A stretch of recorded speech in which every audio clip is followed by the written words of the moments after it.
maravilha, nós chegamos na última aula do último módulo. Então, antes de ir para o resumo, eu quero lhe dizer parabéns. Parabéns pelo seu esforço, parabéns pela sua dedicação, parabéns pelo empenho que lhe trouxe até aqui, vencendo cada uma das aulas, parabéns pelo tempo investido, por cada anotação que você fez, por cada momento de leitura, de releitura que você teve, de revisão. Parabéns por cada simulado. Você tem se dedicado, você tem trabalhado duro e eu confio que você vai ter um bom resultado. Você vai ter um resultado que você aguarda, um resultado de excelência. Então, parabéns, conte com a gente. Continue contando comigo, Ayrton Gama, continue contando com a Gama de Ensino. Vamos para o módulo, vamos para o resumo, vamos para essa última aula, bora lá. O que a gente fala nesse último módulo? Nesse último módulo a gente começa falando, por exemplo, de risco não sistemático e risco sistemático. O risco não sistemático é aquele que diminui com a diversificação, é aquela situação, aquela historinha de não colocar todos os ovos em uma única cesta. Você diversificou, diminuiu o risco. O risco não sistemático, ele é de um único ativo, de um único setor da economia. Então, é muito fácil a gente identificar o risco não sistemático, enquanto que o risco sistemático, ele já atinge a todos. Você não tem para onde fugir, olha só. Tá vindo um meteoro aqui, ó, em direção à Terra, você vai fugir para onde, meu amigo? Para onde é que você vai correr? Não tem. O risco sistemático, ele afeta a todos. Não tem como fugir. Como em caso de guerra, uma recessão, uma crise política prolongada, isso afeta todos os ativos. Certamente o seu ativo, num caso de risco sistemático, vai ser atingido. Não tem como fugir. A diversificação não vai diminuir o risco sistemático. Entendido? A gente também falou do risco país, inclusive existe um índice para medir o risco país, que é o EMBI+, ou EMBI+, que é um índice criado pelo banco JP Morgan, que vai medir o risco de crédito de títulos de um determinado país. Vai dizer se aquele país lá tem um risco maior de não honrar o pagamento dos seus títulos ou um risco menor. Ok? Bem simples. Vamos seguir. A gente falou também sobre o risco operacional. O risco operacional ele está ligado a falhas de sistema, a golpes, a fraudes, a erros humanos, erros operacionais. Muito simples. Também falamos de risco cambial. Risco cambial tem a ver com a variação do câmbio, a possibilidade, por exemplo, de perder recurso no momento que você vai sacar e a variação está em queda, está ali negativa em decorrência do câmbio. Então, tá aí, risco cambial, bem legal. Vamos seguir. A gente falou também de média, mediana e moda. A média em investimento é a minha expectativa de retorno, é a minha rentabilidade esperada. Se eu pego a rentabilidade do ano de um investimento e tiro mês a mês, e aí eu tiro a média disso, a minha expectativa de retorno para o mês seguinte é justamente a minha média, tá? Então, calcular a média eu tenho certeza que você sabe, mas assim, imagina aqui, ó, 2 mais 3, 5 mais 4, 9, dividido pela quantidade de elementos, 1, 2, 3, ou seja, dividido por 3, 9 dividido por 3, 3. Então, 3 é minha média. Bem fácil, tá? A mediana é o elemento central de uma amostra ordenada, isso é muito importante, tá? De uma amostra ordenada. Ele vai dividir a amostra exatamente no meio, deixando a mesma quantidade de elementos para um lado e para o outro. E aí você talvez me diga, Ayrton, mas e se for uma amostra com a quantidade de elementos pares? Aí você pega os dois do centro, soma e divide por 2, tirando a média. Então, nesse exemplo aqui, ó, mediana é 3, é que está bem ali no centro. Que mais? A gente também falou da moda. Olha só, o que está na moda é o que mais aparece, é o que a gente mais vê. O que está na moda é o que mais se repete. Temos um exemplo aqui, ó. Temos uma amostra composta pelos números 4, 2, 3, 4, 5, 6, 4 novamente e 5. Qual é o número que mais se repetiu? Qual é o elemento que mais se repetiu? Foi o número 4. Então, o 4 é a minha moda. Oh, que coisa mais maravilhosa! A gente falou também de desvio padrão e variância, que são medidas de dispersão e vão dizer o quanto o quanto se distancia da média, tá? O quanto aquele elemento se distancia da média. A média, como eu disse, é minha expectativa de retorno. E o desvio padrão, ele é o risco do ativo. Sempre que a gente falar de desvio padrão, a gente está falando de risco, é a possibilidade de não obter a minha média, de não obter a minha rentabilidade esperada. É o desvio padrão. Você viu já isso nas aulas e você vai ver isso mais uma vez aqui. Desvio padrão tem a ver com o risco, tá? Vamos lá, vamos seguir. A gente estudou também correlação e covariância. Correlação e covariância são medidas de diversificação, para dizer se a sua carteira está bem diversificada ou se não, ou se você precisa diversificar mais para diminuir o risco. Então, ela vai dizer como os ativos se comportam em relação aos outros. Se um ativo sobe, o que vai acontecer com o outro? Ele vai subir também ou vai cair? Ou se um ativo cai, o outro vai cair, vai subir ou não tem relação nenhuma? É isso que a correlação e a covariância vão dizer. A correlação ela vai variar de -1 até 1, sendo que quanto mais próximo do -1, mais diversificado, tá? Então, o ideal é você conseguir ativos de correlação -1. A correlação 0 é neutra e a 1, para onde uma vai, a outra vai. Beleza? Temos também a covariância, e a covariância, ela vai oscilar de uma covariância negativa a uma covariância positiva, menor que 0 ou maior que 0. E o ideal, o melhor dos mundos, é ter uma covariância negativa. A gente também falou sobre distribuição normal. E o que você precisa saber, memorizar sobre distribuição normal é isso aqui, ó.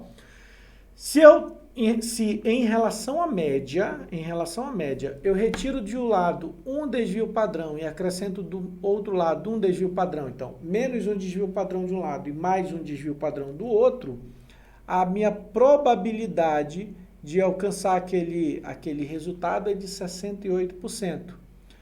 Se eu tiro 2 desvios padrões de um lado em relação à média e acrescento 2 desvios padrões do outro lado também em relação à média, a probabilidade de aquilo que eu estou prevendo acontecer é de 95%.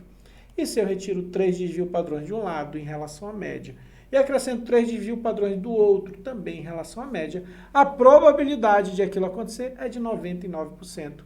Pronto, bem simples. Vamos seguir! Falamos também sobre beta. Beta, por definição, é igual a 1, tá? E o que o beta vai dizer? O beta vai dizer como o ativo se comporta em relação ao índice de mercado, ou seja, ao risco sistêmico. No Brasil, o índice de mercado, que nós consideramos o Ibovespa, então o Ibovespa ele tem beta igual a 1, ok? Se o beta for mais próximo de 0, nós dizemos que é um beta defensivo, ele é paradão.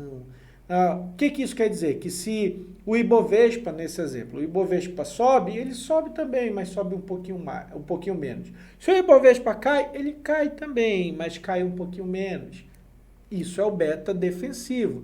Tem o beta neutro, que é igual a 1, ou mais próximo de 1, que ele vai seguir a carteira de mercado. Se o Ibovespa sobe, ele sobe na mesma proporção. Se cai, ele cai na mesma proporção. E temos o beta, tá, mais próximo de 1, nós chamamos de beta agressivo. É um beta mais agitado, ele não para. Se o Ibovespa, nesse exemplo, sobe, o beta de mais 1, maior que 1, ele vai subir mais do que o Ibovespa. Se o Ibovespa cai, o beta superior a 1 cai mais que o Ibovespa. Ficou claro? Beleza, vamos seguir. Nós estudamos também mais 2 índices. O índice Treynor, que eu sempre digo para você memorizar como sendo um nome composto, nesse caso, Treynor Beta. Mas por que, Ayrton, tem que memorizar como Treynor Beta? Porque a base de cálculo do Treynor é o beta. Então é possível que apareça uma questão lá perguntando qual índice utiliza como base de cálculo beta. Bem, Treynor, você memorizou só pelo nome. Ele vai me dizer em qual ativo eu devo aplicar, qual é a minha melhor opção, tá? Considerando risco e retorno. Quanto maior o índice, Quanto maior o índice treino, no caso, melhor, tá? E aí, como eu já disse, ó, a base do treino é o beta. E a gente também estudou o índice Sharpe. E a base do índice Sharpe é o desvio padrão. Ele vai ter a mesma forma de leitura do beta, tá? Do treino. Então, quanto maior, melhor. Quanto maior o resultado, melhor. E a base de cálculo dele é o desvio padrão, tá? A fórmula é bem semelhante à do treino com o Sharpe, a diferença é o desvio padrão e o beta. Inclusive, nas nossas aulas presencial, tem um aluno, Exanor, um abraço, Exanor, que me disse isso. Eu estava falando isso, memoriza o trainer como sendo um nome composto, trainer beta. Aí ele disse assim, Ayrton, dá para fazer a mesma coisa com Sharpe. Eu digo, como assim? Sharpe, desvio padrão, não casa. Aí ele falou, não, a gente pode falar de chapadão. Então lembra, ó, chapadão é o Sharpe com desvio padrão. Chapadão, tá?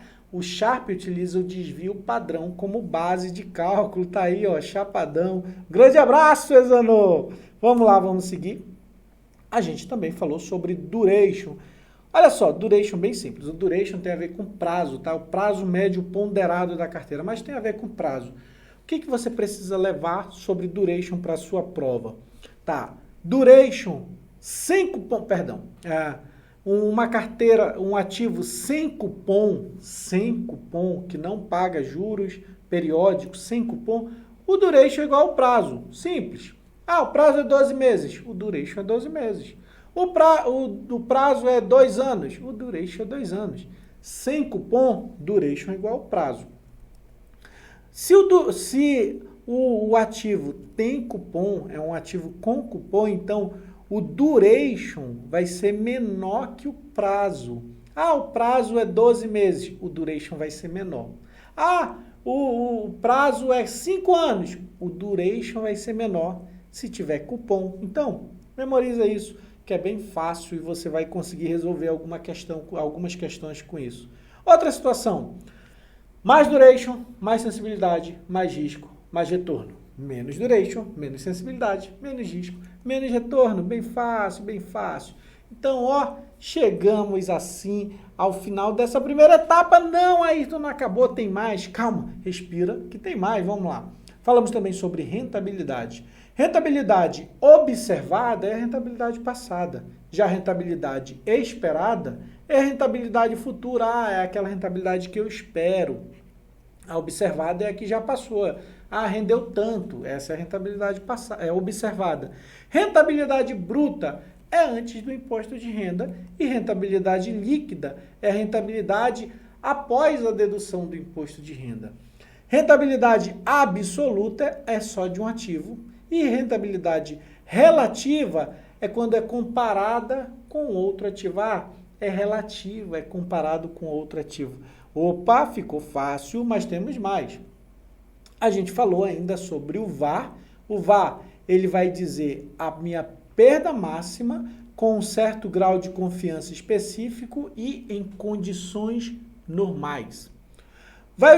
Vamos falar sobre backtest. Backtest é um modelo utilizado para testar a veracidade do VaR. Então, o backtest é um modelo que vai testar o VaR. Como ele vai fazer isso? Utilizando dados históricos. Temos outra ferramenta, o Stop Loss. O Stop Loss é uma ferramenta utilizada para limitar as perdas. Começou a cair demais. Aciona o Stop Loss, limita a perda, ok? E também temos o Stress Test. O Stress Test, ele vai medir as perdas em cenários extremos, de extremo estresse, e vai utilizadas para detectar perdas além do VaR. Então é assim, o VaR vai dizer assim, o máximo que você pode perder com um determinado ativo é 2% ao dia, e eu te digo isso com 95% de confiança. Aí você diz, e nesses 5% aí que você não tem a certeza, qual é o máximo que eu posso perder? Bem, para isso a gente utiliza o Stress Test. O Stress Test ele vai medir cenários extremos.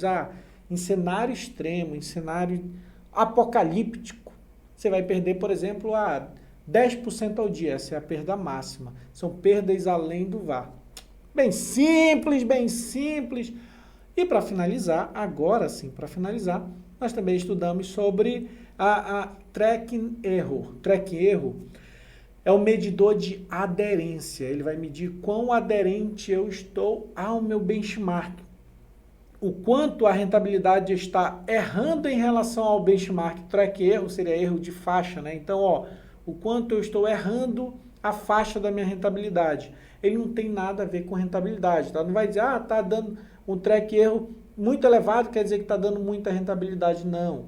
O tracking erro, ele vai dizer se você está aderente ou não ao seu benchmark. Um track erro muito elevado é porque você não está aderente. Você está errando muito a faixa do benchmark. Um track erro baixo, um track erro baixo, você está seguindo o seu benchmark ali, ó, de ladinho, está errando pouco a faixa. Agora sim, só para deixar mais uma vez bem claro, esse resumo, ele não substitui as aulas, ele serve somente como mapa mental, ok? Revise suas anotações de todos os módulos, faça simulados, façam muitos simulados, você vai fixar o conteúdo, ficou na dúvida, vem aqui, reveja as aulas, ou então manda uma mensagem para a gente, Ayrton, não entendi determinada situação, não entendi determinada aula, manda uma mensagem para a gente, vai ser uma honra responder. E quando você tiver bem tranquilo em relação às suas respostas, o principal é como você se sente, como você raciocina no momento de fazer um simulado. Pô, aí eu estou me sentindo bem. Aí vai, marca a sua prova, certamente você vai ter um excelente resultado, tá? Você deve continuar estudando, deve continuar praticando, deve continuar estressando o simulado ao máximo e o resultado vai vir. Mais uma vez, eu confio em você. Mais uma vez, muito obrigado por ter investido o seu tempo aqui com a gente, por ter optado pela gama de ensino e lhe desejo toda a sorte. Continuamos aqui, lhe aguardando, torcendo por você. Um grande abraço!